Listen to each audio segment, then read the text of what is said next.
I mean, because if it's cold, sufficient one, unless you plan on 100%. We're good. Eleanor, we're good. Where do we go? Ready?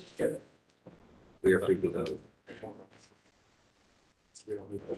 Okay, we're gonna call to order the November 22nd, 2022 meeting of the Board of Zoning Adjustment.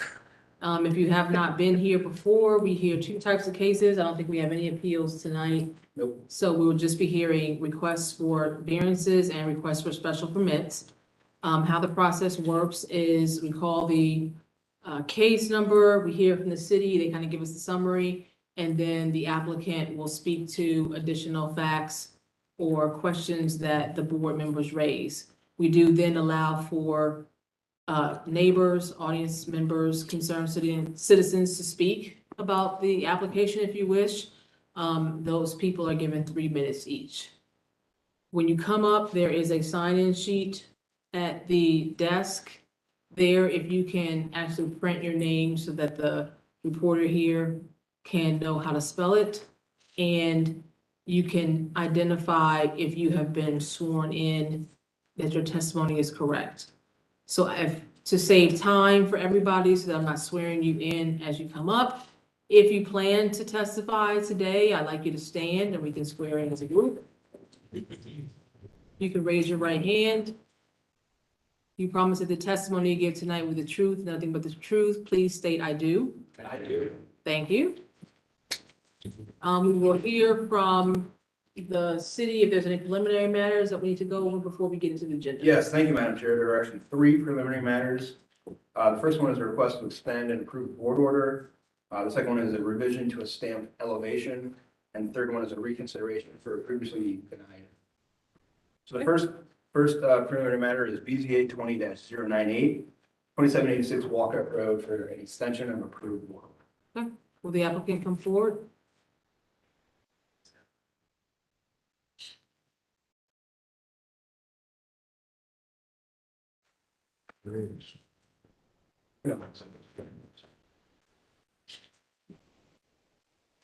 Okay, please state your name, whether you've been sworn in. I have. My name is William Ostrander. Okay, My name is Dave Perry. I'm here as a consultant to Mr. Ostrander. okay.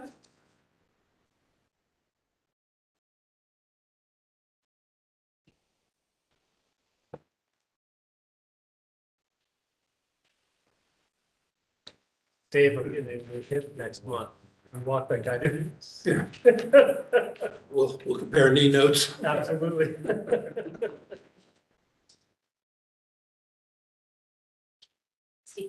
Okay, go ahead, Mr. Parrish. Good. You go ahead. Yeah. Yeah. No, you. Good evening, members of the board. Again, my name is Dave Perry. I'm here on behalf of American Marine Express with Mr. Ostrander. The packet that was just passed out to you is a copy of the 2020 board order, BZA 20-098 for 2786 Walcott Road. And with that board order, the board granted a 2-year special permit for a portable building for Mr. Ostrander's office at the site. And I'd like Mr. Ostrander to explain the reason for the extension, but what the request is to extend 1 year from the December 14, 2020. It expires next month, December 14, 2022, to extend for 1 year to December 14, 2023. Thank you guys for having me. The reason for my request is at that particular time of 2020, we were in the full midst of the COVID pandemic. We did receive the authorization from the Board of Zoning in December of 2020, and challenges that my company faced, along with challenges in solidifying the services of general contractors, subcontractors, combination of illnesses, ongoing illnesses, we really got put behind the eight ball. It made it very challenging, and we did not receive our occupancy until December of 2021. Okay, sounds reasonable. Yep. So 1 year, you feel like based on everything that's in front of us with the pending economy changes, you know what I mean? I'd like to stay there forever if we could, but no, I mean, as far as with what we do, we are in transportation, so we do the intermodal rail containers. So fortunately, we were able to hold our own through the pandemic. We too suffered illnesses. But we persevered. Business has been pretty good. And that's kind of why I'm here, is we would like to stay in the location for the following year. That way we could utilize the full 2 years that were allocated on the property. Maybe I'm not even clear on what you're doing. I don't remember. Does the business go away after the permit is? No, what we're hoping to do is acquire the property that we are subleasing off of. The property is owned by 3C Technologies, and so what our hopes are is that we can buy from Jeremy at the end of the 2 years that we have. If the property is purchased, then Mr. Ostrander would move his office into the building. Mhm. Okay, Okay. Thank you. okay. Any other questions from the board? Do we have a motion? I'll move to extend for 1 year. Second. Okay, please call the roll. Mr. Moore, Yes. Mr. Jones, Yes. Mr. Malika. Yes. Mr. Ludwig, I'm gonna abstain because I was not here for the underlying case. Chair Paul Grady. Yes, your extension is granted. Thank you. Thank you. Mhm. Okay, the second request or second preliminary matter is a request to modify a stamped elevation drawing. This is for case BZA 20-131 at 1354 South Fifth Street, approved by the board in February of 2021. I don't have a stamp here. I need Oh, we have stamps. to see it.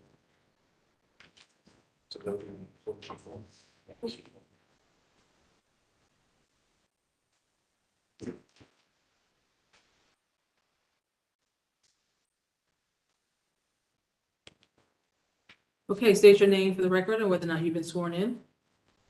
John Lorenz, I have been sworn in. Carrick Sherrill, the project architect, I have been sworn in. And Dave Perry, Okay, have been sworn. okay, go ahead with your case. Okay, thank you, members of the board. For this site, 1354 South Third Street, the board approved application BZA 20-131 on the February 23rd, 2021 Board of Zoning Investment meeting. The application was conditioned on a site plan and elevations of 2 new houses. And Carrick Sherrill with Columbus Design Company is project architect. Lorenz Companies is the owner builder. And our request is to change the building elevations. There is no change to the site plan, but to change the building elevations. And let me ask Carrick or John to explain why. You wanna go? Sure. And let me say one thing first. In the packets I sent around is a copy of the original board order, a copy of the stamped elevations, and the 11x17s are Carrick's revised elevations. So tell me, sorry, did I miss it? What's changing? Architecturally, we're just going from kind of a 2.5/3-story building with an occupied 3rd floor terrace to a more traditional, pitched roof building. It's primarily due to the changing market. There were some delays over the last year or so, just due to the parcels being combined, getting easements signed, et cetera. And unfortunately, that has resulted in us being pushed into a pocket of time that the market has drastically changed for single-family homes. And so we need to adjust for, what buyers are going to be able to afford when the houses are brought to market. So we made them a little bit smaller and a little bit more affordable, and the result of that is they are a little bit more traditional than what was originally proposed. We feel that they fit into the neighborhood just fine. So you've moved from 3 stories to 2. Yep. Okay. So no variance changes other than the look. No changes to the variances or site plan. the exterior appearance is changing with the volume of the house and some of the materials. And also, members of the board, I sent this to the area commission, and they indicated they had no concern and did not want me to come back on this. Okay, so we can vote to approve this new elevation, and I stamp these, or do you have other ones I need to stamp? Well, I don't recall, I believe the case planner, I don't recall that we need to have the stamp. Okay, We can just have, the new border have a condition removed that the site, the elevation not be stamped.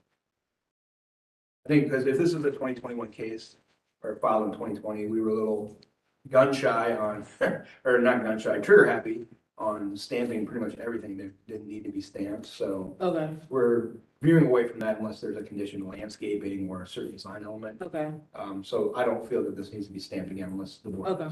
okay. I would think since we stamped the other one, just for continuity and the fact that this is different, It's your decision, okay? it's just what I'm thinking for now. I need to marinate over Sure. your new thinking. and get it No, it's understandable. Stamp away.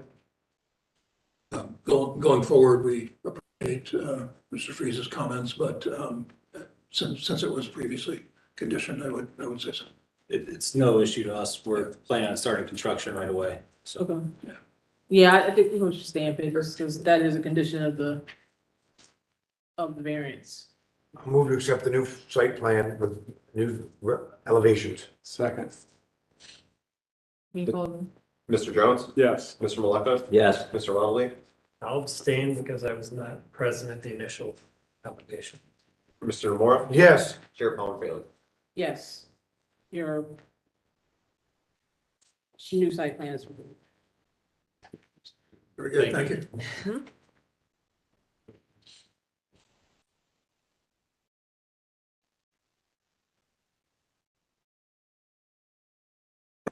Thanks. Okay, we actually have two more preliminary matters. The third one again, though, is a reconsideration of a case previously heard by the board that was denied, the case number BZA 22-094, 914 Cleveland Avenue.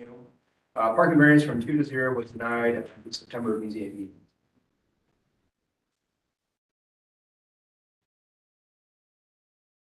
Okay, state your names and whether or not you've been sworn in. My name is Christina Dahman. I am agent for Ohio Bound. I'm with the law firm Nice Miller. Were you sworn in? Yes, ma'am. Mandy Martin, and I have been sworn. Okay, thank you.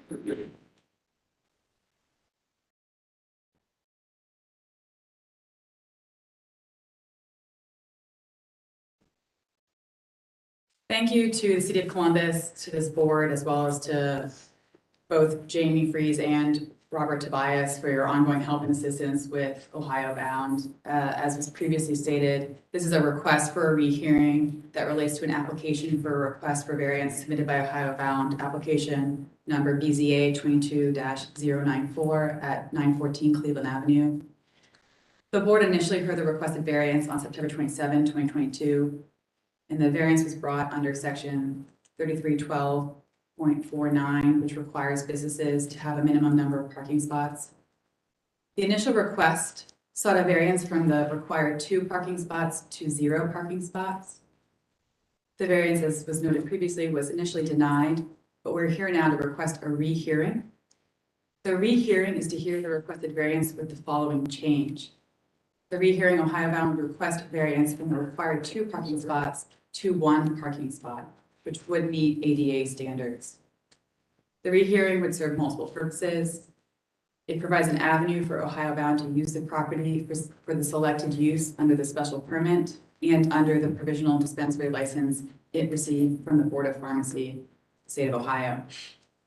It also provides Ohio Bound further time to respond to information the board provided just prior to the September 27th hearing, including responding to community concerns, to prepare additional materials to address those concerns, as well as to develop procedures that they'll implement in order to ensure that all of the parking needs of Ohio Bound in the community are met, to include requiring employees to use paid parking lots and not utilize the street parking in the area. The request would also moot, in part, relief that Ohio Bound has sought in the courts, that is a rehearing in light of the new information that was provided just prior to the hearing. And it also promotes efficiency Because if the issue is reheard and the board approves the variance, Ohio Bound anticipates dismissing its appeal and moving forward with its business and addressing community concerns with respect to parking, hopefully beyond even those with respect to Ohio Bound's business, but otherwise supporting the community and the parking needs and concerns that they have currently. In addition, if the board does not approve the variance at the rehearing, both issues, both as to the initial requested hearing, the initial request at the first hearing, as well as this rehearing request, can be heard by the courts in a timely manner. And all around, it will promote efficiency with respect to what we anticipate would be a potential move by the court to require the board to have a rehearing. And that means the business needs of Ohio Bound, the community's concerns with respect to parking, as well as hopefully provides efficiency with this board so that you don't continue to hear us before you at multiple occasions. So just to reiterate, the requested rehearing would be heard at the December hearing. It would be to request a variance from 2 to 1 parking spot, and that 1 parking spot would be ADA compliant. So this is a rehear and we'll drop the suit, or? Because the current lawsuit is based off of the initial variance, should the rehearing be heard and approved, then the lawsuit would be mooted because it's an appeal from the initial variance, and Ohio Bound would receive what relief it needs in order to continue its business. But until the rehearing is, excuse me, sorry. No, so what was your relief sought with the court? So Your relief sought with the court was a rehearing? we requested multiple components with the court, and one of which was the fact that there was evidence provided just shortly before the hearing, and Ohio Bound wasn't given an opportunity to be able to respond to that, other than, of course, to do so on the spot at the hearing. It was evidence provided by who? By the board. There were several community letters that were submitted in a supplemental packet, and those emails were dated the day before and the day of the hearing that was handed to Ms. Morton. So what I'm confused about is you saying that you're ready to speak to this rehearing in December, but you haven't really addressed the issues that were brought forth. Did I hear that correctly? You said it would give you time to do that, but you haven't done that yet? So we've actually done a couple of things already. One of which I think is very important is the request from, instead of it being from 2 to 0, it would be from 2 to 1. So it's 50% change on the request. But is it really 50%? Because if you're only providing an ADA space, how many of your customers are ADA? And then that knocks out their parking for the rest of the population that is not able to use that space. So I don't know that that's a fair representation that it's really a 50% reduction. So I think you can view it whether as a reduction or say increase of 50% of the spaces from 1 to 0. Right, Any way you want, it's a decrease. I don't think that 50% is accurate. Would you agree? So I respectfully disagree with that. A couple of reasons. An ADA space, well, open for ADA customers of Ohio Bound, it would also be available if no ADA customers are utilizing the space, should they need to utilize it. That's not how the law works. You can't pull into a handicap space because no one's parking there. Certainly, one moment. So I want to ask the city attorney, so if we vote we hear this again today, they still have to go, because the last time I have distinct memory, every member of the Milo Grogan board was here along with several other citizens that live in that area. And obviously, they're not here today because I'm sure we're not given notice that we were going to discuss this today, but so there would be another hearing and they would all get a chance to come back before us, correct? That's correct. Okay. I don't want to make sure, because otherwise, I mean, if they're not here tonight, it would not be fair at all to listen to this if we decide to rehear this unless they're given time to.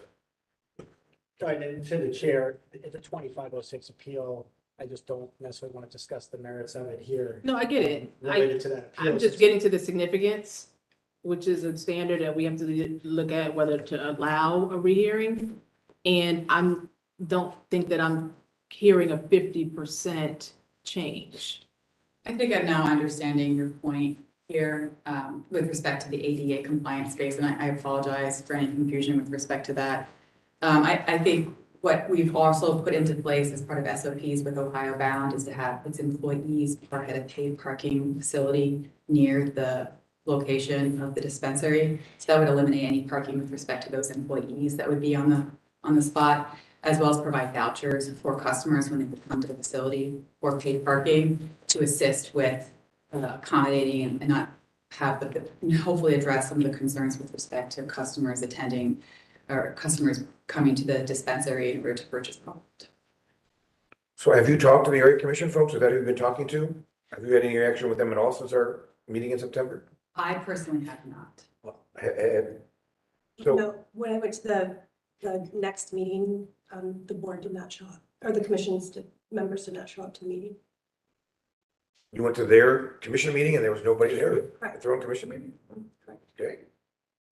But, sorry, just to reiterate, this is just a request for the rehearing. Certainly at the following rehearing, we would anticipate having, should they like to attend, their additional concerns or reiterating their concerns, and for us to have the opportunity to respond to those on the record before the board. Yeah, I guess I'm not hearing the justification for the rehearing other than you want it. Like, I don't hear that you've modified anything because you've talked to these people, X, Y, Z, and they said this, and you've made these concessions. I just hear that you're going to, but. So just to reiterate a few points that have in fact occurred. One, we've attended the commission meeting with no one from the commission attending. One, two, we would provide the ADA compliant spot. On that point, was there anybody else there? The city liaison was there and some. I'm sorry, who was there? The city liaison, along with some community people in the neighborhood. And one commissioner was there. He did not know why the other ones had not shown up. And then the other components would be SOPs, where the employees would not park on street parking in the community. They park in a paid parking spot, and then providing parking vouchers for any customers that may come to the dispensary. And typically with dispensaries, there's repeat customers. So we set up a voucher procedure with So respect this to is that. a medical marijuana dispensary. That is correct. So I've been privy to several of the medical marijuana dispensaries, and they have a line out the door. For most of the dispensaries that I've been part and parcel to, and you're saying we have one ADA compliant spot, and then everybody else is going to park on the street. Or in a parking lot. And I'm not sure if are you referring to medical marijuana dispensaries here in Ohio? Correct. Okay. And I think to your Are you point, not in Ohio? excuse me, Are you not in Ohio? I live just around the corner here in Okay, Victoria well then Village. you know. Thank you. So I respect that, and actually, in fact, that's why the Board of Pharmacy has increased the number of dispensaries across the state of Ohio. Correct. And it's more than double the number of dispensaries to address patient desire. And I think Patient that's an- desire versus parking is something we don't deal with. We deal with the parking issue. And it sounds to me like perhaps you guys acquired the wrong piece of property. We can't make every piece of property qualify. The variance that you're seeking, the things that you're describing that you're planning to do, the SOPs, would have had to been done anyway, because the parking simply is not there. You're simply now just spelling out how you plan to approach it, but it doesn't give us any change. There's nothing any different here. Okay, I respect that position. I respectfully disagree with that in a number of the ways that I've already described here, and appreciate the opportunity to be able to further address those on a hearing on the merits with respect to the requested variance. I think a number of things that, and I respect the board's concerns here are with respect to parking. I think it's worth noting here on the record is that this dispensary is going to provide much needed services to medical patients in the area. And the one additional spot, well, the requirement, right, is to have 2 spots. Having one additional spot isn't going to address the potential line out the door. It only addresses one. And so that gets, Mr. Jones, to your point that this should be something that should already be in place, right? The SOPs to provide not only employees parking outside and parking spots so that they in fact want to have a place to park, right? But then also to address the main point. I'd be happy to add more parking. Excuse me? I'd be happy to add more parking as a requirement. Certainly, and it's an ongoing actual business concern of Ohio Bound to add more parking It's exploring purchasing the property, the neighboring property to provide additional parking. Jason parking. Those are the type of solutions that would cause us to want to rehear that, Yes. not what you've presented so far. Very good, and I will submit to you that we have been in continual contact with the neighboring property who has presented, and I don't want to go into the details of that, but we have been working to explore that vigorously and unfortunately have not been able to. Perhaps when you solve that, that's when you come back to us. I just wanted to kind of redirect and just indicate, you know, the purpose here is like the reconsideration motion, not to get into the merits of the matter. I certainly am new as counsel to the board because of Mr. Friedman's departure, and I've recently, you know, read through the statute, and Jamie just tonight sent me the rules and regs. I don't know whether the city attorney's office helped you craft those rules and regs or not, or whether they were just crafted by administrative staff and passed by the board. I would just caution that, you know, if there is a change in the nature of the application for due process considerations, that it's always better to err on the side of caution and allow, if they're following the proper procedures to apply and to get onto the agenda, that be allowed to do so. And I can certainly talk with the board about the rules and regs at another time. Well, no, because that's interesting as to what you said, and you and I don't know each other that well, but I'm an attorney, Eleanor is an attorney, so when it comes to due process, that's something that we do think about and consider. And so are you concerned with how we're dealing with this? Do we need to take a 5-minute break and have a consultation? I mean, we can do that if you want. I obviously would prefer not to talk about it on the record, Yeah. you know, attorney-client privilege. So if you want to do that, I'm happy to do that. Madam Chair, I request that we go off the record for 5 minutes. That's fine. I I'll don't know. second. Again, do we have a room to convene Yeah, in? of course. Okay, I've done that before with other commissions, just behind these. okay, doors. that's fine. You will take a break. Robert, you want to print those rules out? Or do you have my phone? No, It's 5 minutes. it's all in my pocket. Yes.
Can't see.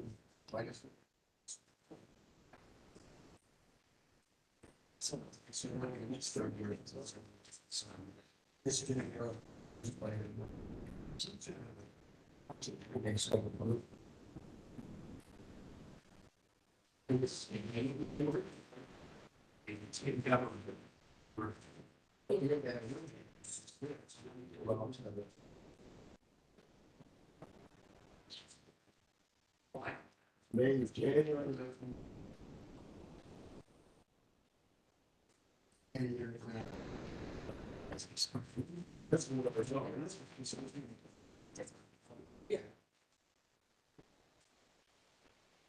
Yeah.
Yeah, traffic is good too. Yeah. Well, they said. Yeah, so I agree that.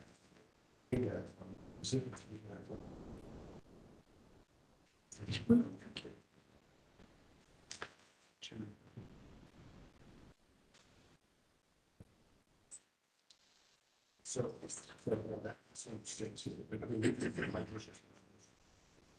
Now, the tree plants, I said, maybe these plants will. As you can see, see a big blue thing. So, it basically, it's an item. So this is what it finishes.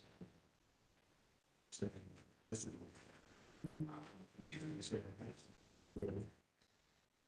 Says. So you can say, these guys here, they do. It's gonna stay down, so they're like. So. Do you know what that's in your permits? At the grading, actually. We had to make slides. I just want to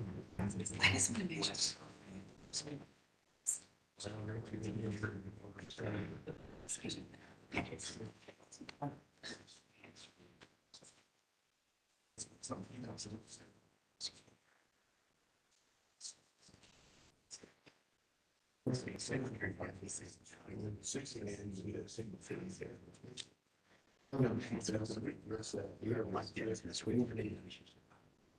So this is like, oh, that's what I'm trying to say. Yeah, I know. It's enjoying the part of it.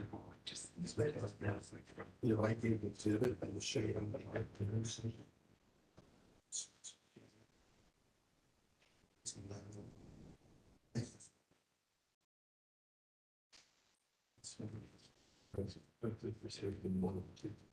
It was actually funny. There's. It's road widening. This is.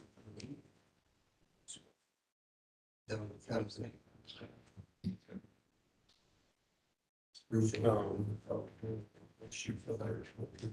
I don't. One about it. Oh, that can be it. See on this. It's almost percentage super. Just give us the website. You're supposed to learn music function. Right. Don't get over the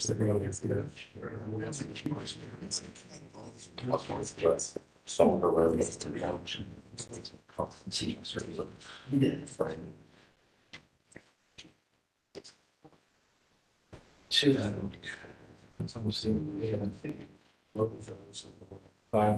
groups.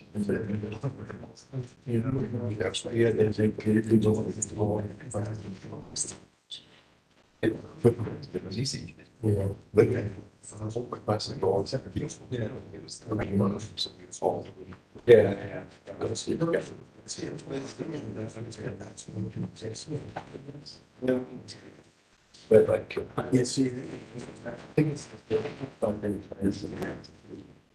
We got all those blocks. Yeah.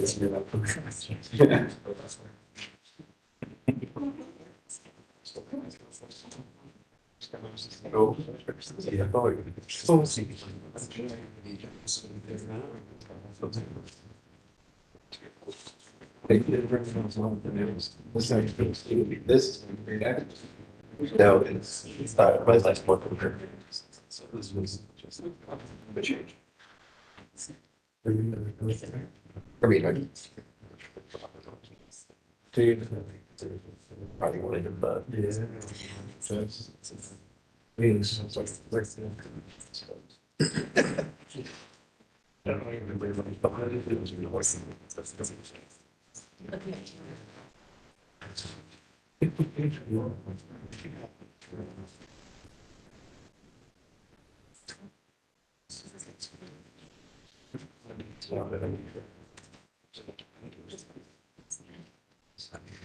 the island adventure.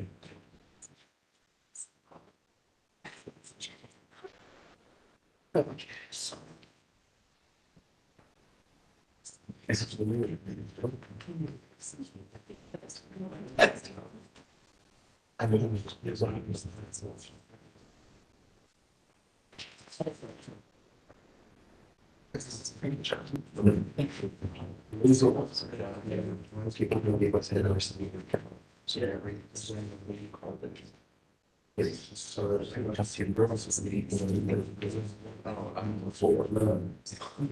Like it's not culture like that. That's what she told me. That's true. They look so. The era.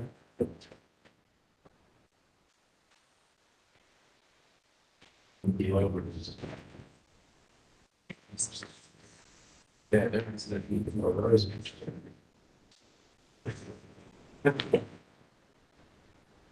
This is one more. Yeah.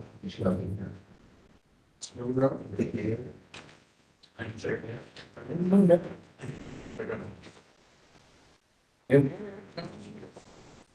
Yeah.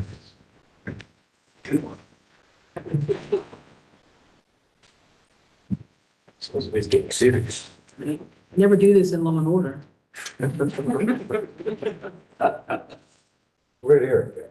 He was in the restroom. There we go. We have to wait. Okay.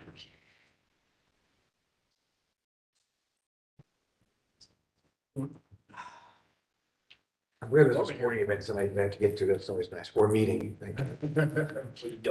I don't have it tonight. No dinners? No, no bribes. Campaign's over, right? No. That's after the.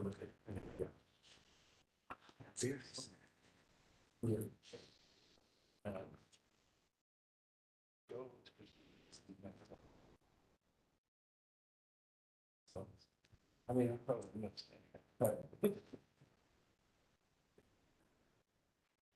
Yeah, dude.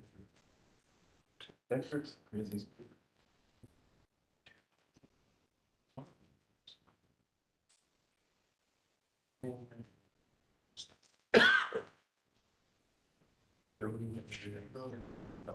Yeah. That's. Yeah. No, it's all permit. Yeah, you can't park anywhere close to my garage, unless you have a permit for it, yeah. Although, I don't think ever gets full. It doesn't. Because the rich people have permits, I just got one, because I knew somebody, but. Yeah, I mean, they're never really full, like, I mean, the stadium lot never gets full. But you can't do it past. You have to get in there. You talking about the parking where you sit? No, football field. Where I live, there's never a place to park either. Yeah. How much is it? I don't know here. Permit? For your. My garage is No, $80. China. 25 hours, times two, yeah, I guess, man. So my permit for the game's $80 a game. So, yeah, it's not cheap.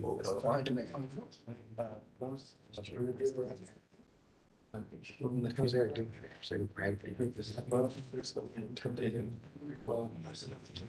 I don't know.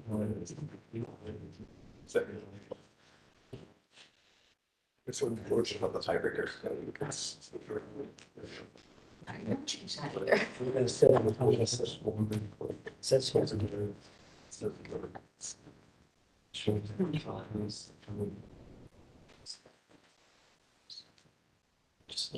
Come on, yeah.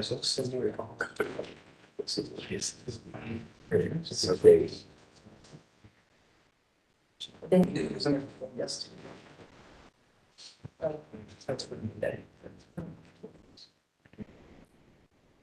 Madam Chair, I'll move we come out of recess. Oh, so moved.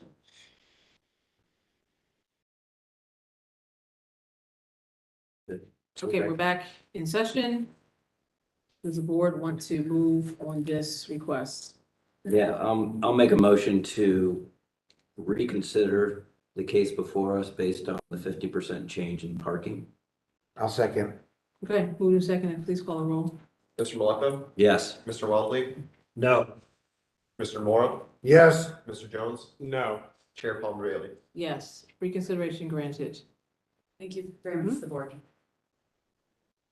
Okay, one more preliminary matter. This is actually on your agenda tonight.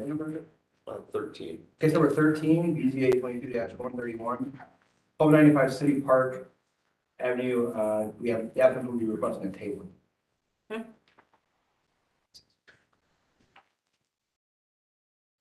Hello, sir, please state your name, whether or not you were sworn in. I was not sworn in. Okay, raise your right hand. You promise the testimony you give tonight with the truth, nothing but the truth. Please state I do. I do. Thank you. My name is Andrew Wapner and I'm with New City Homes. Okay, And the reason for tabling this is we have not been there yet. Oh. It's in 1 hour. okay. Good luck on that meeting. All right, thank you. Do we have, I'll move the table. first, this is on the agenda, right? Correct. Do we have anyone here that was planning to speak tonight on this application? Sir, do you want to speak on whether or not it should be tabled? No. Okay, All right, so I'll move the table. Second? okay, please call the roll. Mr. Waddley?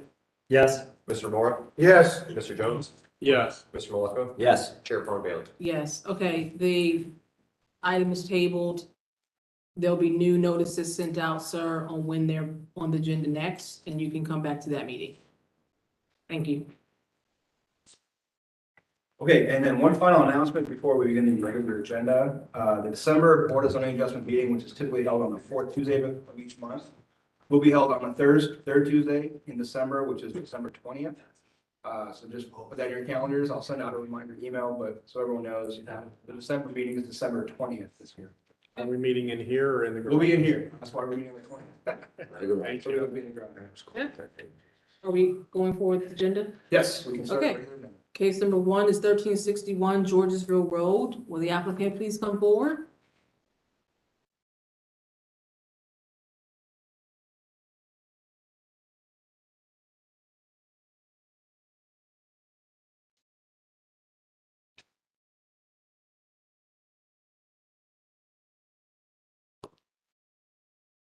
Okay, can I have you both state your names and whether or not you were sworn in earlier? Taya Sherman, I was sworn in. Okay, Daniel Rowetter, I was sworn in. okay. Okay, BZA 22-127, located at 1361 Georgesville Road, is located on the southeast corner of Georgesville Road and Drive. The site is zone C4 commercial and is located within the Greater Hilltop Area Commission. The 2.9 acre site is developed with two 13,000 plus or minus square foot shopping centers that contain eating and drinking establishments, offices, and retail uses. Tenant space in one of the shopping center contains an existing non-conforming medical marijuana control program retail dispensary. The operator was one of the original 5 dispensaries that were allowed to open in Columbus before City Code 3389.151, requiring medical MMDs to obtain a special permit from the Board of Zoning Adjustment was codified. The same applicant proposed to expand their existing operation into the adjacent 1,500 square foot retail space and is now requesting a special permit to legitimize the existing as well as the expanding MMD. The Hilltop Land Use Plan and Columbus Citywide Planning Policies do not address this matter. The Division of Traffic Management has no comments, and the applicant provided presentation to the Greater Hilltop Area Commission that fulfilled the requirements of 3389.151. Again, city staff is recommending approval because, as stated previously, the applicant has provided notice to all property owners within 250 feet of the proposed location, as well as a presentation to the neighborhood group that fulfills the requirements in the city code. We have no conditions. Okay, you have anything to add to the application? Not really. I think everything is in the application. And like you said, we presented before 2 meetings we presented before the Greater Hilltop Zoning Subcommittee and then the Greater Hilltop, the whole commission, and they unanimously approved it with 1 abstention. And we'll entertain any questions, but we echo what he said there. Okay. Is anybody here to speak about this application? Do we have any questions from the board? Call the question. Please call. I actually do have a question. Oh, sorry. What does, and this is truly just a question, I don't know the answer to it. What does Department of Commerce require for an expansion of a dispensary? The Department of Commerce, I'm not sure, because the dispensary reports to the Board of Pharmacy. Right. Well, no, they report to both the Department of Commerce and the Board of Pharmacy. So I agree with that. Yeah, the pharmacy governs dispensaries. Yeah, no, Commerce governs cultivation centers and processing. we can call Sherry Maxfield the director and she'll tell you a little bit differently. Well, I mean, but as far as that goes, I mean, we've satisfied, we've already got our license. And I was wondering about the expansion, not your current license. I agree, you have the current license. Right. I don't believe there's a requirement that we request a variance for that. It wouldn't be a variance. Oh, from Commerce. They don't know the answer, so. Okay. Are we ready to call? I'll call the question. Question's been called. Please call. The Honorable Bill Demore. He has. Wait, is that Senator-elect? Do not call. Bill Demore? Mr. Jones? Yes. Mr. Malaka? Yes. Mr. Welbley? No. Chair Palm Bailey? Yes, your special permit is granted. Thank you. Thank you. 2765 Rice Road. Most honorable. Elect. Hi, can you state your name, whether you've been sworn in? Scott North, counsel for Parkland Ventures. I have been. Okay, thank you. Okay, BZA 22-138. The address 2765 Bryce Road is located on the west side of Bryce Road, approximately 200 feet south of Chantry Drive, and is zoned CPD Commercial Plan Development District. Site is located within the Far East Area Commission. The 0.68 acre site is currently developed as a 7,892 square foot retail building. Surrounding uses include eating and drinking establishments to the north and east, a fuel station to the south, and former Eastland Mall to the west. The applicant proposes a change of use from retail to a medical marijuana control program retail dispensary. And as stated previously, an Ohio medical marijuana control program retail dispensary requires a special permit from the Board of Zoning Adjustment. On the citywide planning policies, guidelines do not address this matter. The Division of Traffic Management has no comments. And the applicant has provided a presentation to the Far East Area Commission that fulfilled the requirements of 3389.151. They have also supplied notice to property owners within 250 feet of the proposed location. Therefore, staff is recommending approval. Okay. Anything else to add to the I application? think Mr. Freeze has covered it. The applicant has complied with all the conditions of the new medical marijuana legislation. Very well. Is there anybody here that wants to speak about this application? Call the question. Question's been called. Please call the roll. Mr. Jones? Yes. Mr. Malacca? Yes. Mr. Waddley? Scott, aren't you glad you're not going for the expansion? Yes. After seeing two previous medical marijuana, I thought, wow, this must be the wrong night to be on the agenda. There's a whole lot of weed happening. Yes, this one's a new. Mr. Moore? Yes. Chair Power Yes, your special permit is granted. Thank you. Thank you. 7520 High Cross Boulevard. Oh, marijuana, again. Please state your name, whether or not you've been sworn in. Dorland Henderson, I have. Good evening, Chair. It's Brendan Schiller, BRENDAN SHILLER, and I have been sworn. Thank you. Thank you. Okay, BZA 22-141, 7520 High Cross Boulevard is located at the southeast corner of High Cross Boulevard and Convention Drive. The site is zoned CBD Commercial Plan Development District. It is located within the Far North Homeless Communities Coalition. The 1.8 acre site is currently developed with a 7,432 square foot eating and drinking establishment. Current uses include primarily eating and drinking establishments and hotels. The applicant proposes a change of use from a restaurant to a medical marijuana control program retail dispensary, which requires a special permit from the Board of Zoning Adjustment. Far North Area Plan guidelines do not address this matter. The Division of Traffic Management requests a sidewalk be provided along the High Cross Boulevard frontage of the site in conjunction with this proposed change of use. The applicant provided a presentation from the Far North Homeless Communities Coalition that fulfilled the requirements of 3389.151. They've also supplied notice to all property owners within 250 feet of proposed location, and therefore staff is recommending approval. I'd like to call to attention an email I received yesterday from a concerned neighbor.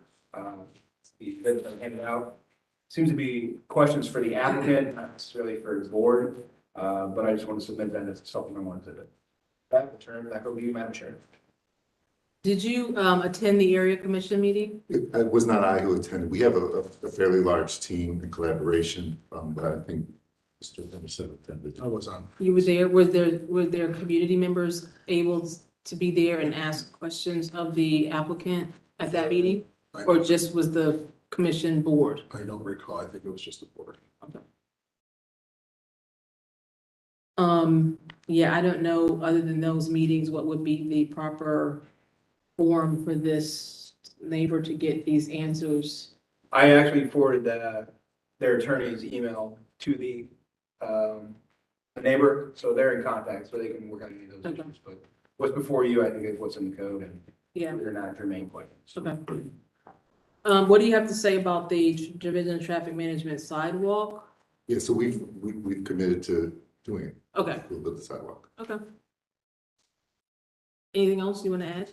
unless you have questions. Okay. Is there anybody here that wants to speak about the application? Do we have any questions from the board? I'll call the question. Question's been called. Please call the roll.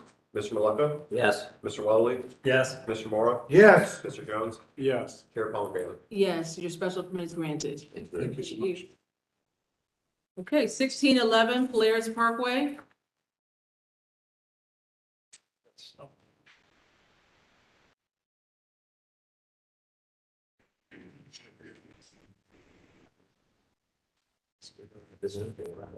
Can you state your names and whether or not you were sworn in? Craig Moncrief, yes, I've been sworn in. Y'all, I've been sworn in. Okay, perfect. BZA 22-100, 1611 Polaris Parkway is located on the south side of Polaris Parkway, approximately 480 feet east of Lyra Drive. It is zoned LC4, Limited Commercial District, and is located in the Far North Homeless Communities Coalition. The 1.67 acre site is currently developed with a restaurant and associated parking. Surrounding uses are primarily commercial, with the majority being restaurants and a few hotels further to the south. The applicant proposes to legitimize the location of an existing structure and to convert a portion of the patio to an enclosed space. Is requesting variances to reduce the building setback from 50 feet to 19 feet in existing condition, and to reduce the minimum number of required off-street parking spaces from 118 to 98. It was discovered during permitting that in addition to the building was constructed in 2010 at a 30-foot setback instead of the required 50-foot setback because of a site plan that was mismarked. Planning supports the requested variances. The Far North Area Plan recommends that parking should be hidden to the greatest extent possible as a proposed addition screens the parking lot. Staff is in support. The Division of Traffic Management has no comments.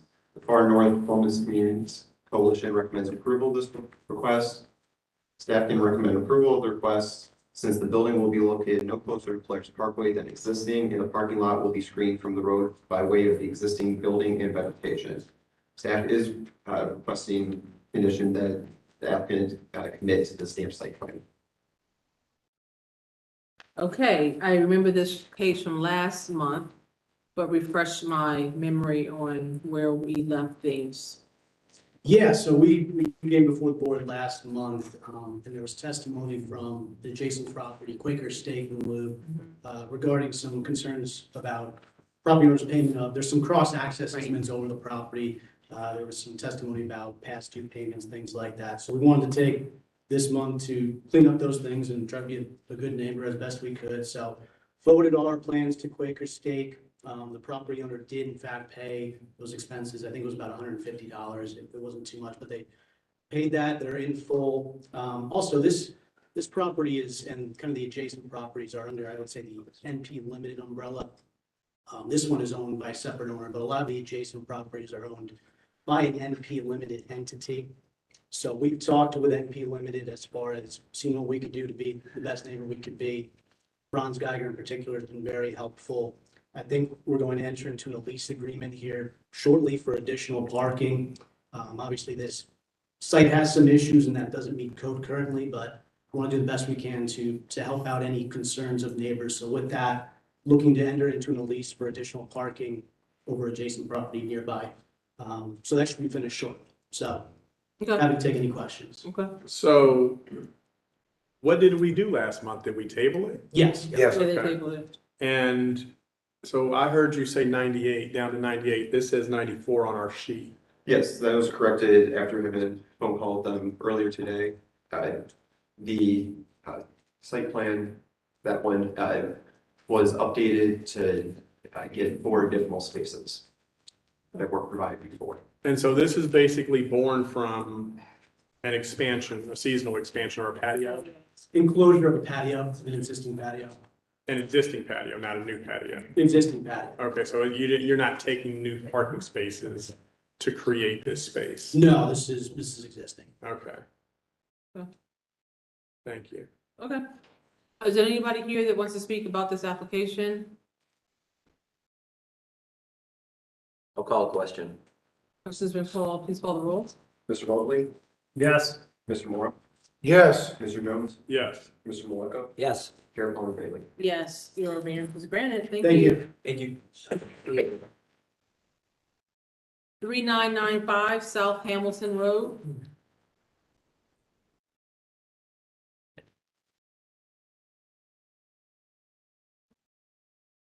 Good evening, Jill Tingaman, Royce Hader, Seymour and Pease, 52 East Gay Street on behalf of the applicant, and I have been sworn in. Okay, thank you. You could sign in that sheet right there. Thank you. BZA 22-122, 3995 South Hamilton Road is located on the northwest corner of South Hamilton Road and US Route 33. It is zoned CPD, Commercial Plan Development District, and is located in the Greater Southeast Area Commission.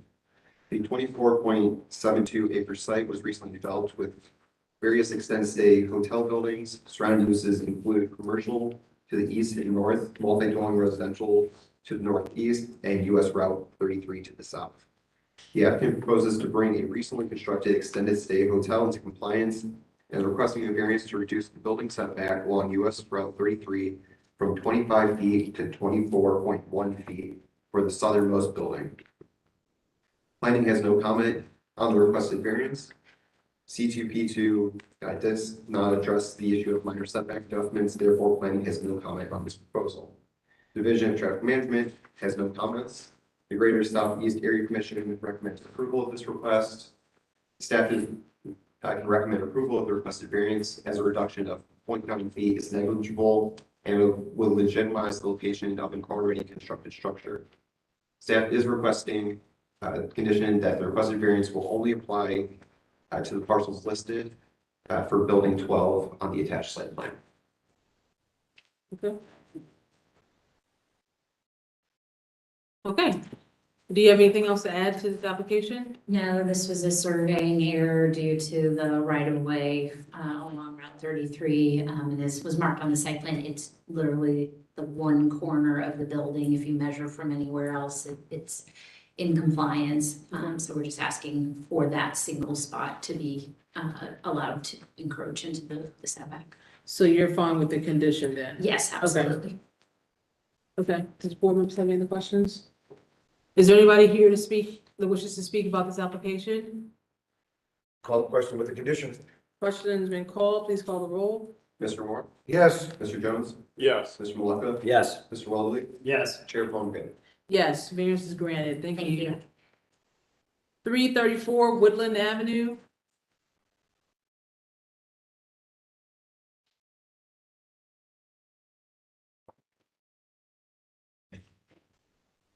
Obviously, you're not going to the area commission. Yeah, It's that, he still is. Oh, you're still trying to go to the area. I'm still trying to go there, commission, yeah, they're aware that if I'm not there when they call mine to bump it to the end. State your name, whether you've been sworn in. Andrew Wapner, yes, I've been sworn in with the city homes. BCA 22-114, 334 Woodland Avenue is located on the east side of Woodland Avenue, approximately 55 feet north of Greenway Avenue. It is zoned R3 residential district and is located in the Near East Area Commission. The 0.25 acre site is currently undeveloped. Surrounding uses include single unit dwellings to the north and west, a duplex and single unit dwellings to the south, with a multi-unit residence further to the south, and manufacturing to the east. The applicant proposes to split an existing undeveloped lot into 4 lots for development as single unit dwellings. Variances are requested to reduce the lot width from 50 feet to 21.25 feet. To reduce the required lot area from 5,000 square feet to 1,354 square feet. And to reduce the required front setback line from 25 feet to 20 feet.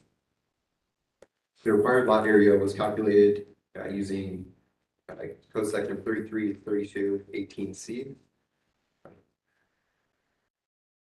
Planning states that they're in full support of this proposal, although staff continue to encourage the garage be relocated closer to the lot line along Centave Drive to reflect more typical conditions in the neighborhood. Staff recognize the immediate compatibility of the structure with the neighboring garage and thus do not condition support on this revision.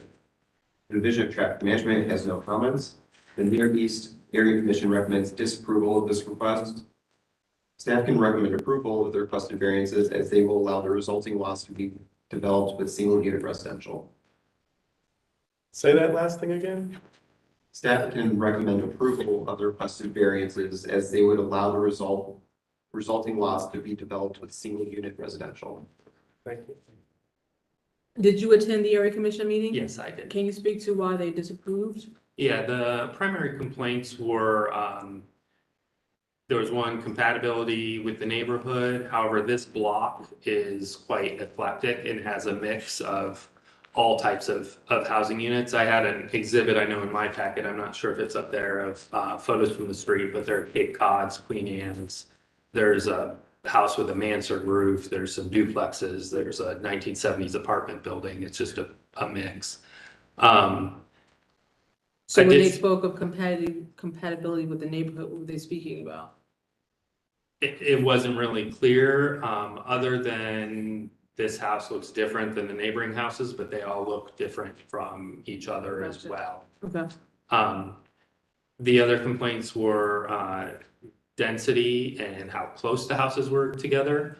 I tried noting that this lot used to be 2 duplexes, so it was 4 units and it's still going to be 4 units. There were some commission members who were in favor of the fact that instead of duplexes, this was individual houses so that homeowners don't have the burden of an association to deal with when they want to replace their roof or deal with their windows, et cetera. And we are not asking for any side yard variances for separation. And in fact, the separation between our houses and the lot lines is typical of all the other houses nearby and the adjacent houses to their. So I'm wondering, I mean, you're building 4. I mean, Yes. you're really reducing the lot size. And width. I mean, you're building tiny things. I mean, you could have done 2, you could have done 3, but you guys decided 4. I mean, so I mean, I'm concerned that you're trying to put too much stuff in a space that shouldn't be there. Well, Bill, he just explained that they were two families before, so there were 4 homes in a row. Well, 4, yeah, but There were 4 that they were essentially pushed together. Essentially. 2 houses pushed together. There were 4 houses there. They were just in the form of 2 duplexes. Or 4 dwellings, I should say. But they had, I'm sure they had bigger lot sizes though, right? It's the same 2 lots, right? Yes, But they're splitting it and making it 4 now.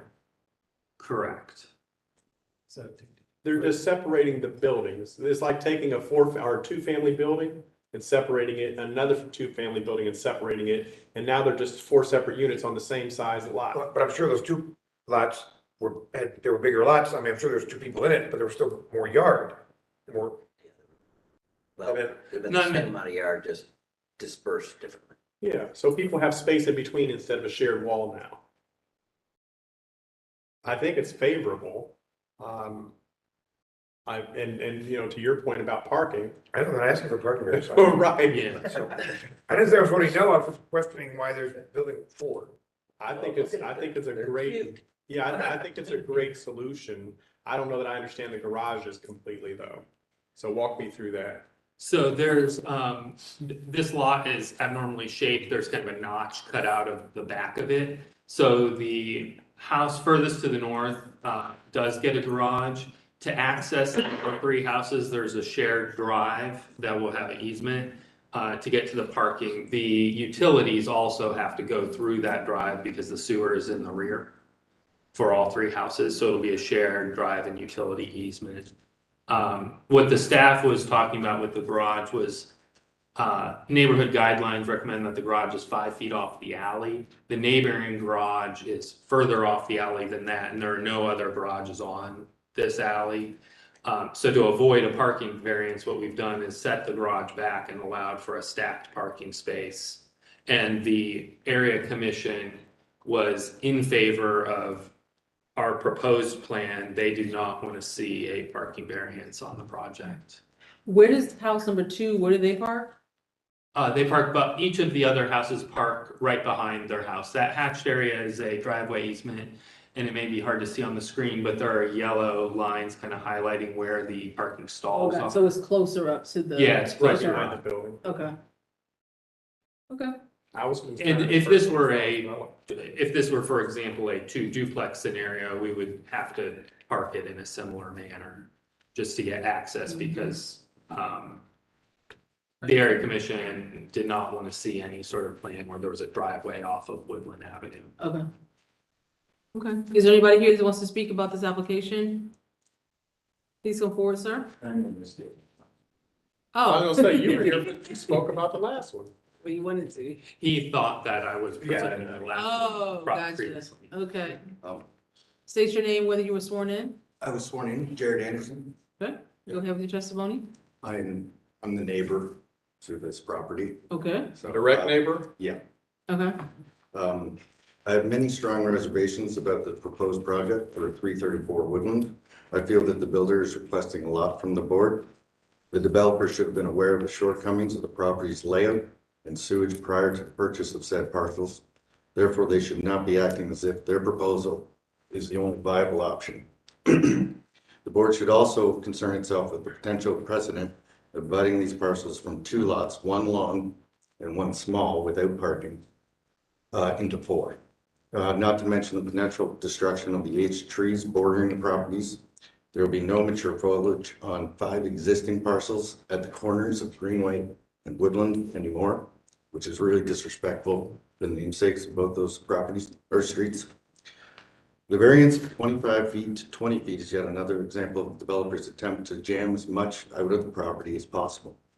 While the remaining homes on that side of the street to the north of the parcels are set back further than 25. The only exception is the one that's south of the parcel.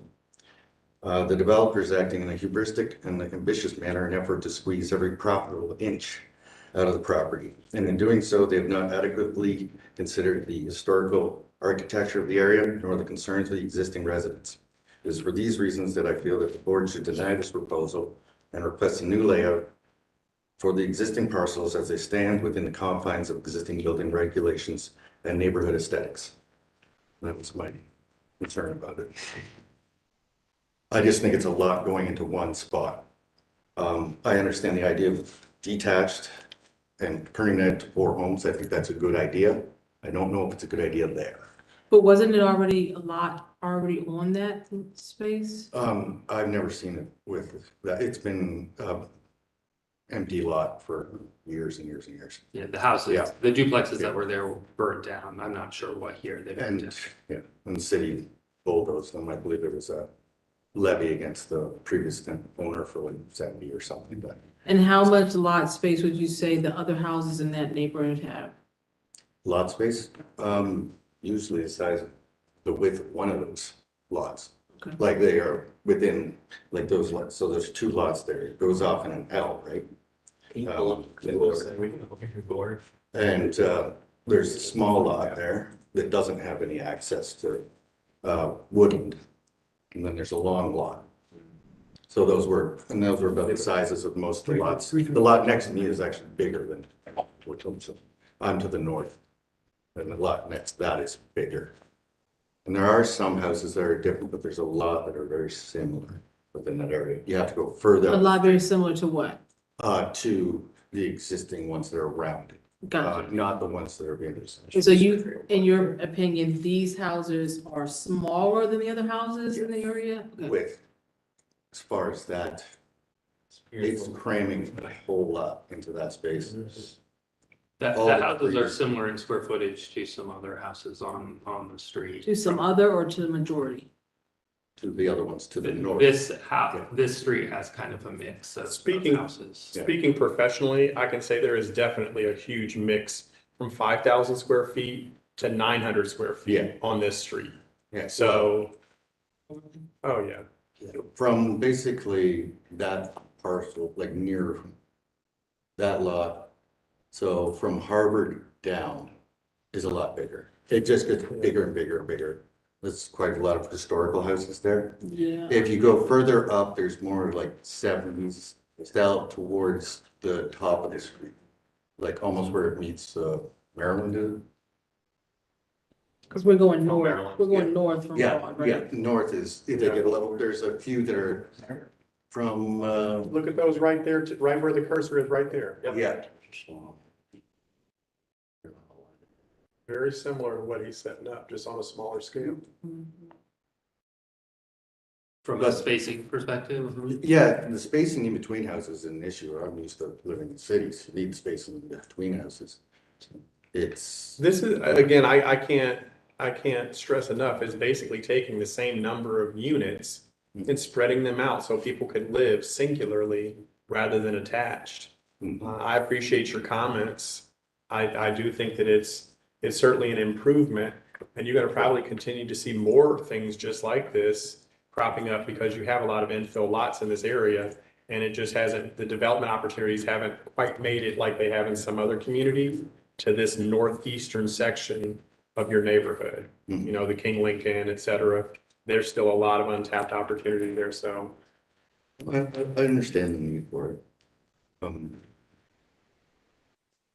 Okay. Just a lot. Just wanted to get my word out there. Certainly appreciate your comments. We Thank need to you. hear it. Yes. Yeah, thank you. Is there anybody else that wants to speak about this application? Okay, do we have any other questions for the applicant? If none, I'm ready. Call the question. Question's been called, please call the roll. Mr. Jones?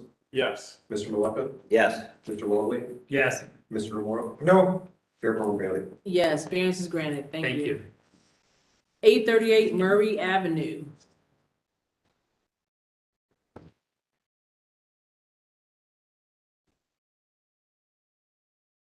Hello, I'm Deborah Banks, the owner, 838 Murray, and I have been sworn. Okay, thank you.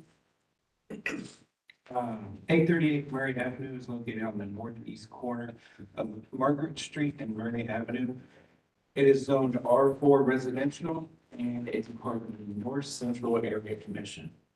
This site is developed with a single unit residential dwelling Surrounding uses are primarily single-unit residential dwellings. The applicant proposed to raise an existing dwelling that was subject to fire damage, and construct a single-unit dwelling. Variances are requested to reduce the building setbacks along both Murray and Margaret Streets and allow a portion of the newly constructed building to encroach on the clear vision triangle by 2 feet.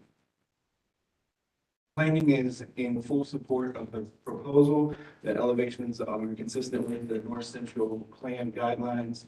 Staff continue to encourage additional street trees and sidewalks as part of the proposal, but do not condition support on this variance. Division of Traffic Management had no comments, and the North Central Area Commission recommended approval of the request. Staff can recommend approval as the requested variances are negligible, resulting in a development that is consistent with the surrounding areas. Okay. Okay, ma'am, do you have anything to add to that? No, I think Adam has covered it well, with the exception of the sidewalks. That portion of the community, we don't have extended sidewalks up there. Okay. At all in that portion of the neighborhood. It'd be wonderful to see them come. Okay. I'm assuming that because traffic has had no comments, then you're okay with us encroaching on the vision triangle? Yeah, I believe so. Yeah, we went through these. Okay. Okay. Is there anybody here that wants to speak about this application? Do we have any other questions from the board? Call the question. Question's been called. Please call the roll. Mr. Maleka? Yes. Mr. Welby? Yes. Mr. Moore? Yes. Mr. Jones? Yes. Chair Palmgren? Yes, variance is granted. Thank you. Thank you. 23 Pocono Road.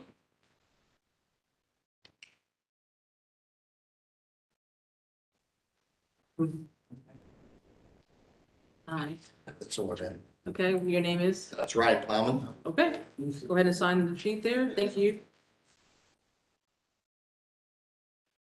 Yep. 23 Pocono Road is located on the south side of Pocono Road, approximately 190 feet southeast of the intersection of Flint Road and Pocono Road.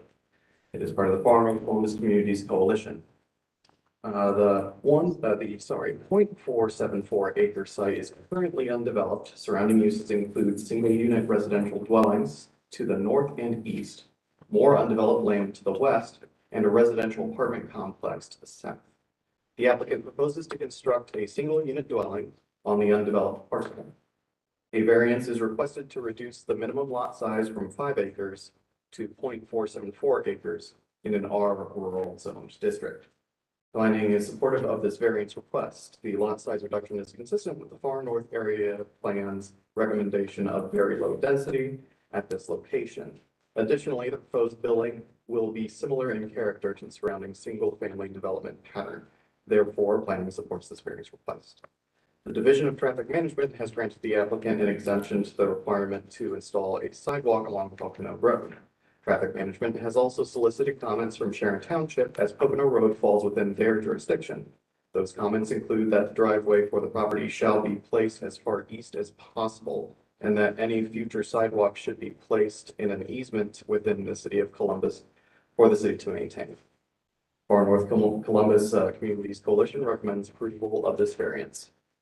And likewise, staff can recommend approval as the lot size reduction is consistent with the far north area plans, their recommendation for very low density of this area.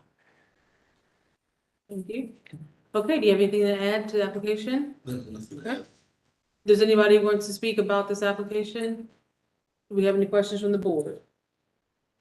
Okay. Question? Question's been called. Please call the roll.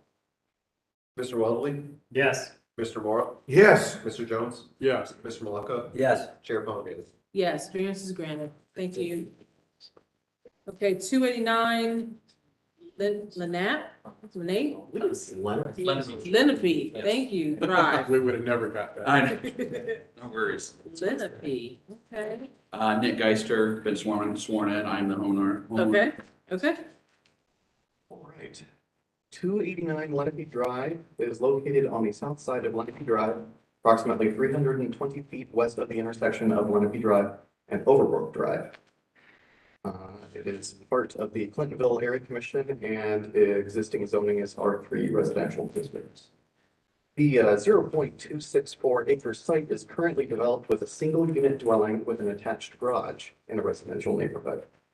The applicant proposes to expand the footprint of the existing dwelling and the garage towards Lenape Drive by converting the existing garage into living space and constructing a new attached garage with living space above in the existing driveway. Planning is generally supportive of this request, but requests further information in the form of building elevations to ensure that the final proposed design fits with the design standards laid out in the Clintonville neighborhood plan. The Division of Traffic Management has no comments, and the Clintonville Area Commission recommends approval of this variance. Likewise, staff can recommend approval as the applicant has demonstrated a unique hardship presented by the slope of the driveway and other site conditions, and the Division of Traffic Management has not identified any transportation issues with the proposed solution, which was a potential chief concern. We do ask that one condition be applied if the board so wishes. We request the applicant shall submit building plans and elevations to the Planning Division for review and approve for consistency with the Clintonville Neighborhood Plan Design Guidelines prior to a building permit being issued. They just have not begun working with an architect for a final design proposal yet. Isn't that what's normally required? Why are we adding that as a condition? We're adding this as a condition because the applicant wanted to make sure that they would be able to get this variance to even begin this project before hiring an architect to submit final designs. We have some sketches that the applicant submitted to us to give us a general idea of what the structure will look like. So you're just wanting the applicant to know that they just got approval to do something, but you still need to see the plans? Correct, and that would be to get the final building permit. This is just to allow them to extend that building footprint up to Pocono, the right of way for Pocono Road. And you're, Sorry, yeah, Lenape, thank you. and your understanding of that is? Yes, we're, my wife would have been here today. We discussed it. We totally agree with the conditions and we plan to, we want that to be added. Okay. I'm curious. So when we look at a lot of Clintonville homes, we look at, you know, maybe one design. And as we talk about garages and meeting the pitch, et cetera, that's one style in Clintonville. This is obviously not that style. This is a style that is, I would dare to say, almost like mid-century modern. It is mid-century. How do you guys take a very subjective view? I don't know that I even approve of that. So somebody in planning is going to just subjectively say this meets it or it doesn't. And again, Clintonville has a mix. They do, and as far as I understand, they would refer to the Clintonville area design guidelines, which is a document that's already laid out. I believe you have already seen. Yep. We already have it on file. Yeah, we use it as a guiding for our. I'm just curious, how does that contemplate the variations that are in Clintonville? I've never heard of anything like this before. The Clintonville area been approved. It's not about them. No, you're exactly right. And this is a rare kind of compromise, I guess, we made with the applicant as a cost saving. The Clintonville guidelines, which we refer to pretty much anytime there is a variance, it'll say as far as, you know, a window will be on the front facing facade, or the pitch will match the pitch of the garage will match the pitch of the dwelling. They're fairly vague, but they're not too precise that you can't have planning staff look and go, make these match the design guidelines. It's not an architectural review district, so that's why we're hesitant to, or why we were kind of making the compromise to have the applicant come and first see if they can give the variance, and then we can rely on planning to make the determination if what they're proposing looks insane or looks perfect. Okay, thank you. Sure. Is there anybody here that wants to speak about this project? Do we have any other questions from the board? Call question. Questions have been called. Please call the roll. Mr. Moore? Yes. Mr. Jones? Yes. Mr. Maleka? Yes. Mr. Waddley? Yes. Chair Polyvan? Yes, your variance is granted. Thank you very much. Thank you. Have a good evening. You as well. 2850 Lazar Road.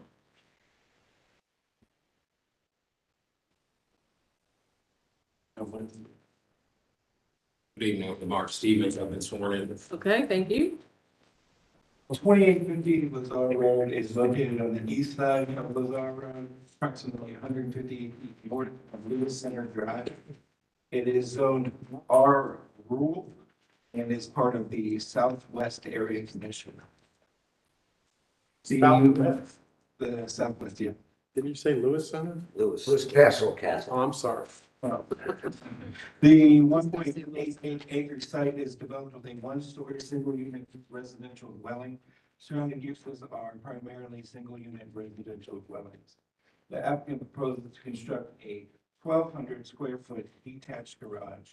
A variance is requested to increase the maximum square footage of a garage and to allow for a gravel driveway. Planning supports the proposal. Planning supports this proposal. It is consistent with Columbus citywide planning policies, design guidelines, and is generally consistent with the character of the R rural district. Therefore, planning supports this request. The Division of Traffic Management had no comments, and the Southwest Area Commission recommended approval of this request.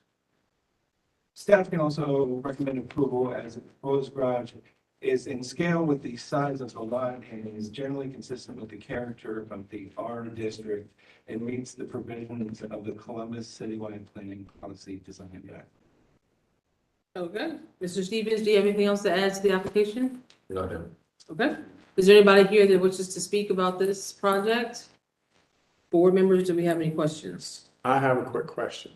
So the gravel is going to be behind the house?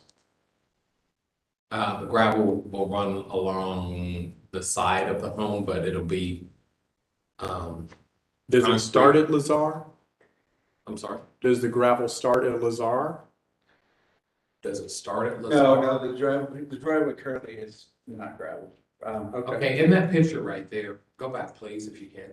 In that picture right there, where that sport utility is sitting in the middle of the picture, that's where the gravel will begin and the building will be 100 feet from the back of the dwelling. Got it. Thank you. And it'll be 12 feet of concrete that comes as an apron outside of that building. Okay, thank you. Any other questions?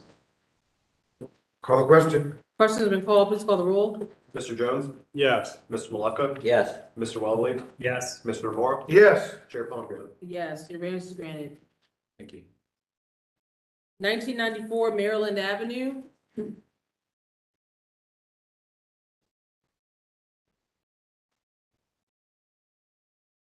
Hello, can you state your names and whether you're be sworn in? Jack Reynolds, and I have been sworn in. Ellen Craig, and I have been sworn in. Okay. 1994 Maryland Avenue, located on the northeast corner of Maryland Avenue in Sunbury.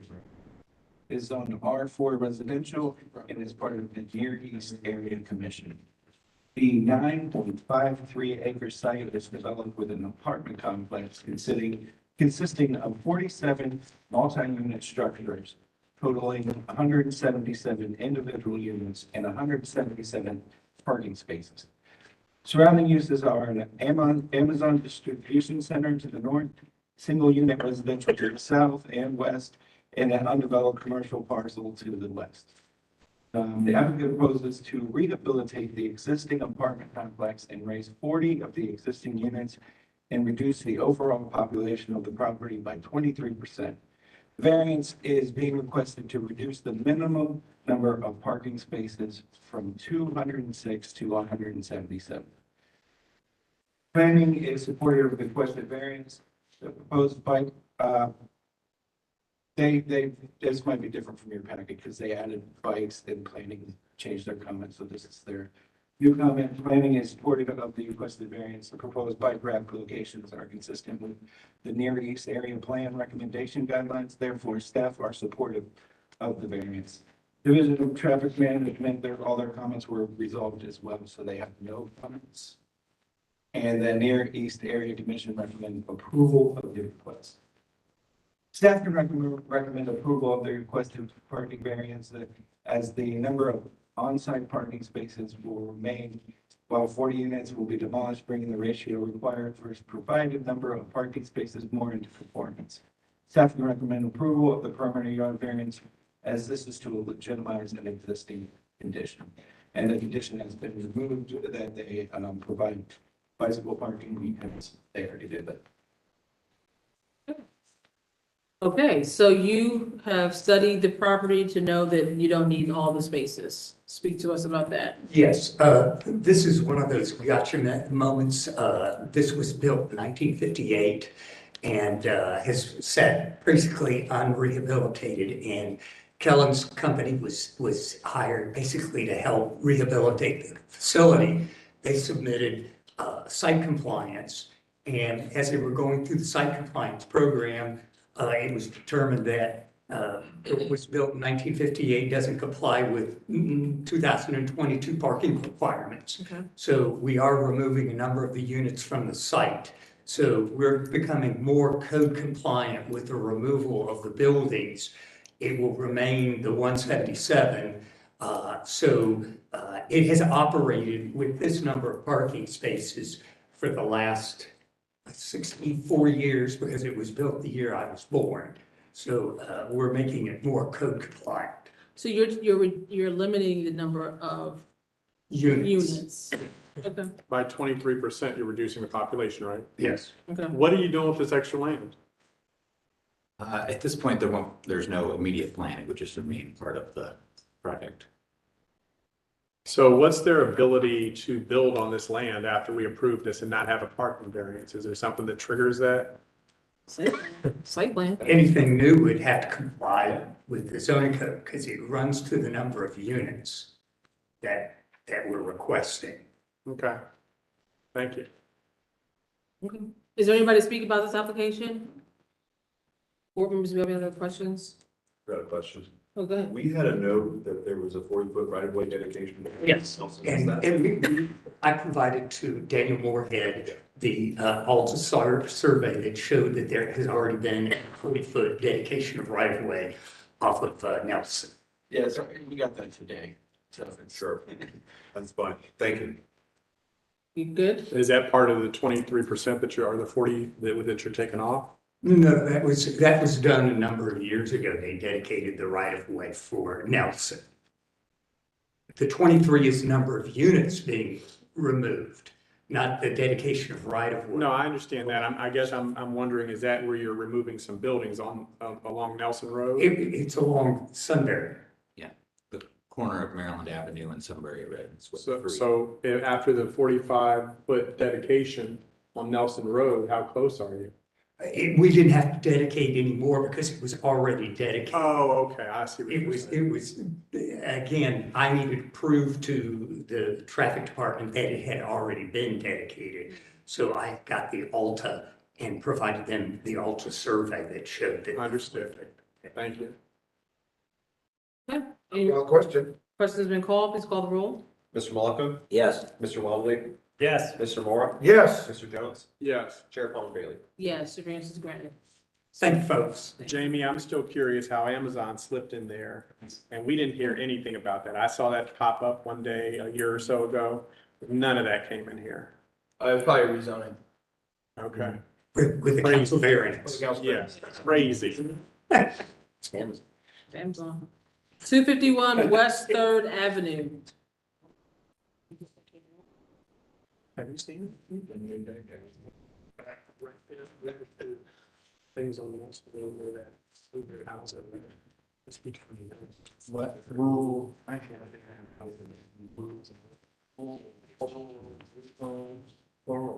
Ma'am, can you state your name, whether or not you've been sworn in? Brenda Parker, have not. Okay, raise your right hand. You promise that the testimony you give tonight will be the truth, nothing but the truth. Please state I do. I do. Thank you. And did you state your name already? Brenda Parker. Thank you. All right. 251 West 3rd Avenue is located at the southwest corner of West 3rd Avenue and Sunside Alley. Part of the Victorian Village Commission and existing zoning is ARLD Apartment Residential District. The 0.1 acre site is currently developed with a detached single unit dwelling. To the north and south are a mix of both single unit dwellings and multi-unit dwellings. To the east is a similar mix of dwellings. To the west is a similar mix of dwellings with interspersed single-story commercial developments facing West Third Avenue, namely restaurants, small shops, and small offices. The applicant proposes to remove an existing driveway located in the west side yard of the property and demolish a landing/stair along the south side of the dwelling. A new parking pad for 2 spaces will be installed at the south side of the dwelling, accessible from Sunside Alley, and a new turf lawn and associated perimeter fence will be installed at the west side of the dwelling in place of the removed driveway.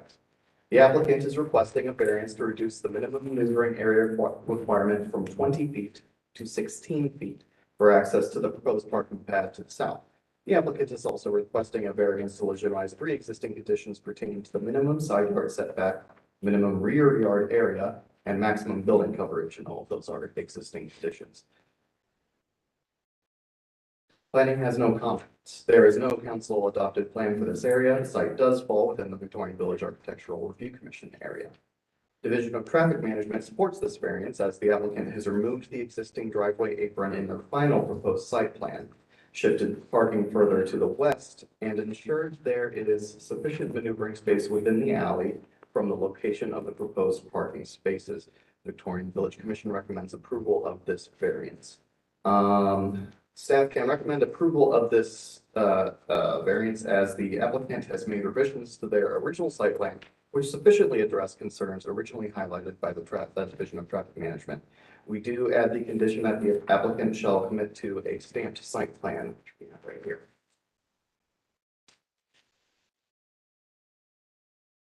Okay.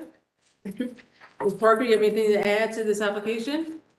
No, really, the homeowners just want to have a little bit of green space. And so basically, currently, their whole property is concrete. And so they're asking to remove a portion of the concrete and just park in the back. They already do park in the back. So that's kind of the request. Does anybody here want to speak about this application? Board members, do we have any other questions? Call the question. Questions being called, please call the roll. Mr. Waldley? Yes. Mr. Mora? Yes. Mr. Jones? Yes. Mr. Malka? Yes. Chair Paul Bailey? Yes, your variances are granted. Thank you. 1295 City Park Avenue. That was tabled. Oh, that was one, sorry. No wonder the people rose and sat right down. 5895 Chatterton Road.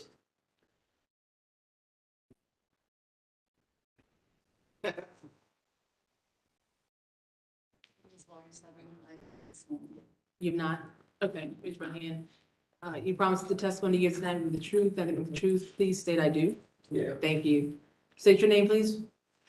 David Perry here is consultant to Community Housing Network. Okay. And I have been sworn. Okay. And your name, ma'am? I can't hear you. Thank you. 5895 Chatterton Road is located on the south side of Chatterton Road, approximately 150 feet east of Legion Lane. It is zoned apartment residential low density district. It is part of the Greater Southeast Area Commission. The 6.44 acre site is undeveloped.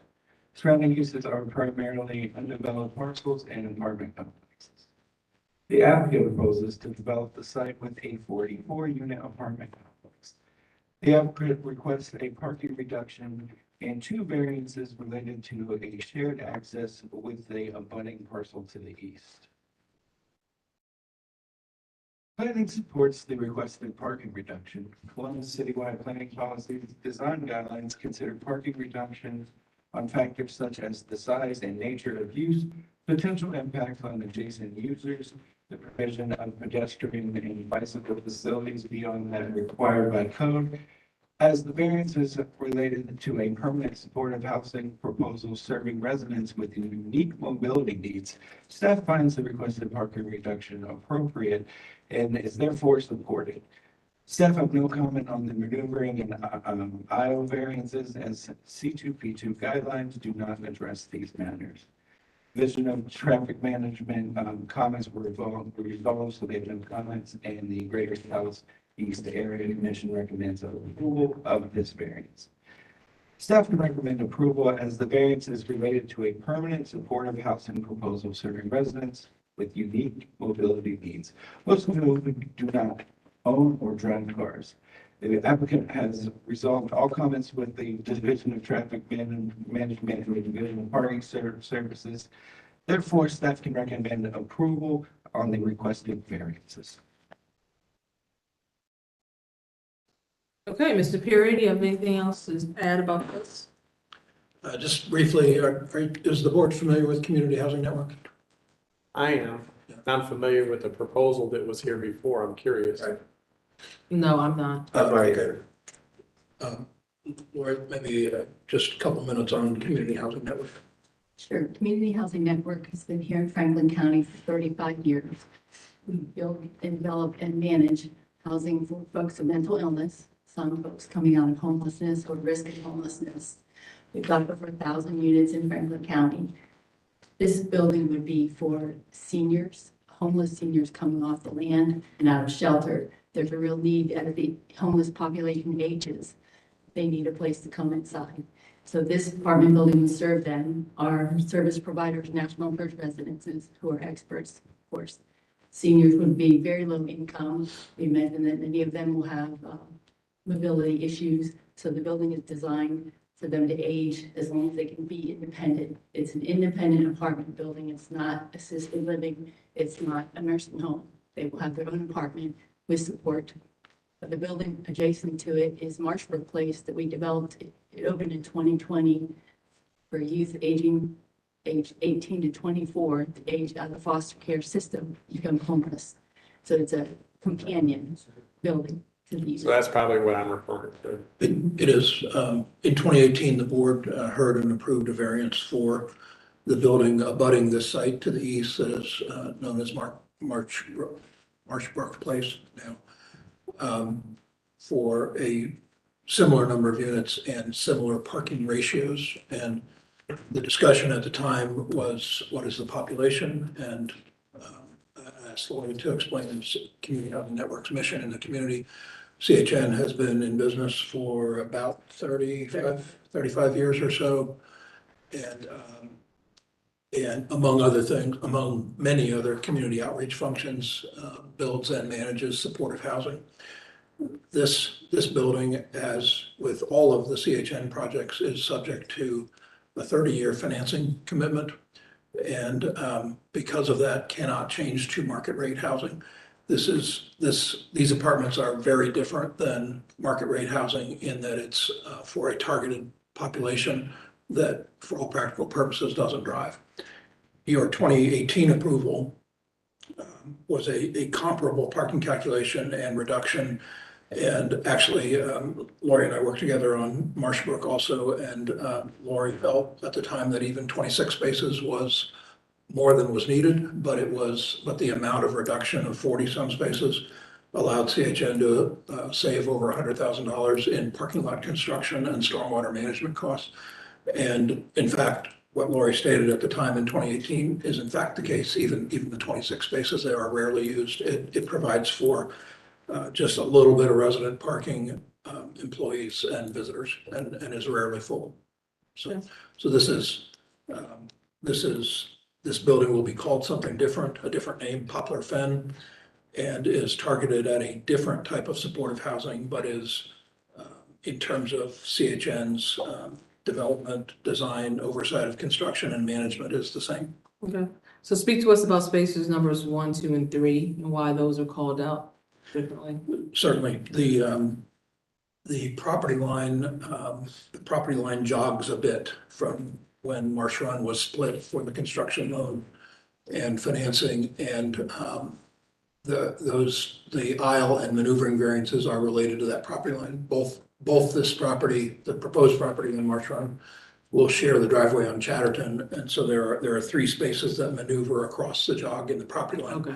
For all practical purposes, no one will know the difference, and the applicable easements would be provided between the 2 properties. So the same parking lot spaces, just because of the parking lot, the property line, that's why we have the issue. Yeah, this building is providing its own parking. Marsh Run has its own parking. The maneuvering and aisle variances are related to just the way the property line was drawn for the split. Okay. Is there anybody here to speak about this application? Does the board have any other questions? No additional. I'll call the question.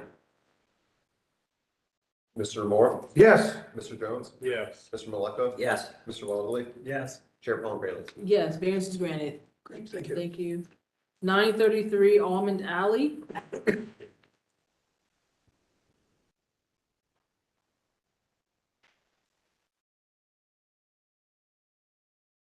Welcome back. Brenda Parker. Okay. 933 Almond Alley is located on the south side of Almond Alley, approximately 80 feet west of the intersection of Almond Alley and North 18th Street. It's part of the Near East Area Commission, and the existing zoning is R2F Residential District. The 0.04 acre site is currently undeveloped. To the north is a mix of single-unit dwellings and multi-unit dwellings, with several vacant commercial buildings and vacant lots fronting East Long Street. To the east is a similar mix of single-unit and multi-unit dwellings. To the south is a mix of single-unit and multi-unit dwellings with several offices and institutional buildings intermixed, including a middle school fronting North 17th Street, a property rental office fronting Avon Place, and 2 high-rise apartment buildings and a real estate office fronting East Broad Street. To the west is a mix of single and multiple unit dwellings with row houses and apartments fronting North 17th Street. The applicant proposes to construct a 2-story, 2-unit dwelling with 1 studio apartment on the first floor, 1 2-bedroom apartment on the second floor, and 2 single-car garages on the first floor. The applicant is requesting several variances to allow for the construction of a 2-unit dwelling on a reduced size lot fronting an alley. Planning is in full support of this proposal. The revised elevations include additional windows on the second floor, east and west elevations, as well as additional windows on the first floor of the south elevation to increase compatibility with the window pattern of the historic homes in the neighborhood. Furthermore, the revised site plan includes permeable pavers, mitigating the impact of a new curb cut, which are discouraged by the Near East Area Plan. Division of Traffic Management has no comments, and the Near East Area Commission recommends approval of this variance. Likewise, staff can recommend approval as the applicant has implemented changes to the proposed site plan and elevations to ensure the final structure matches the surrounding area. We do have the condition that the applicant shall commit to the stamped site plan and elevations, which we have here. Ms. Parker, are these the final that I can stamp? Okay. Yep. Do you have anything else to add to this application? No, it's just an isolated lot, so we're trying to maximize the parking. That's why we're kind of shoving the carriage house toward the back of the lot. It only fronts to an alley, so we need that variance.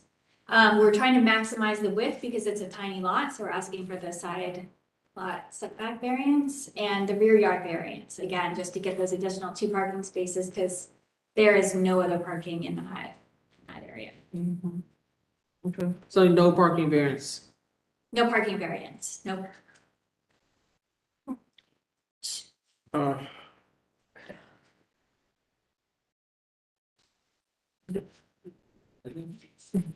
Is there anybody here that wishes to speak about this application?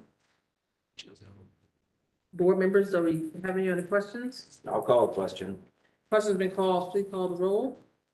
Mr. Jones? Yes. Mr. Maleka? Yes. Mr. Wallerly? Yes. Mr. Moore? Yes. Chair Palmgren? Yes, variance is granted, thank you. Thank you. 1225 Fishington Road.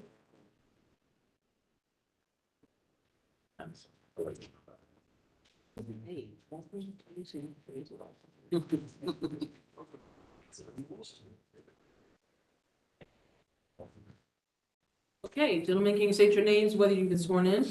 Roger Hennings? No. Brian Young, no. Okay, you can both raise your hand. You promise that the testimony gives nothing but the truth, nothing but the truth. Please state I do. I do. Thank you. Okay. 1225 Fishinger Road is located on the south side of Fishinger Road, approximately 270 feet east of Easton Place. Site is zoned SR Suburban Residential. It's not located within any neighborhood group. The site is developed with a single unit dwelling in a residential neighborhood. The applicant proposes to demolish an existing back porch, replace it with a new slightly larger screened-in porch and deck. The applicants are requesting a variance to reduce the minimum rear yard from 25% to 20% of the lot area. The proposal is generally consistent with the Olentangy West area plan, design guidelines. The Division of Traffic Management has no comments. Staff can recommend approval as a larger front yard on the site acts to mitigate the rear yard area reduction. We're not asking for any conditions. Okay. Mr. Young, do you have anything to add to the application? No, I don't. Okay. Seems pretty straightforward to me. Is there anybody here that wants to speak about this? Okay. Board members, do you have any other questions? Call the question. Question's been called. Please call the roll. Mr. Malika? Yes. Mr. Weatherly? Yes. Mr. Moore? Yes. Mr. Jones? Yes. Chair Paul Bailey? Yes, your variance is granted. Thank you. Okay, our meeting is adjourned. Are you gentlemen here for something? Yeah, there's support. Meeting for 3310, 3316 Riverview Road.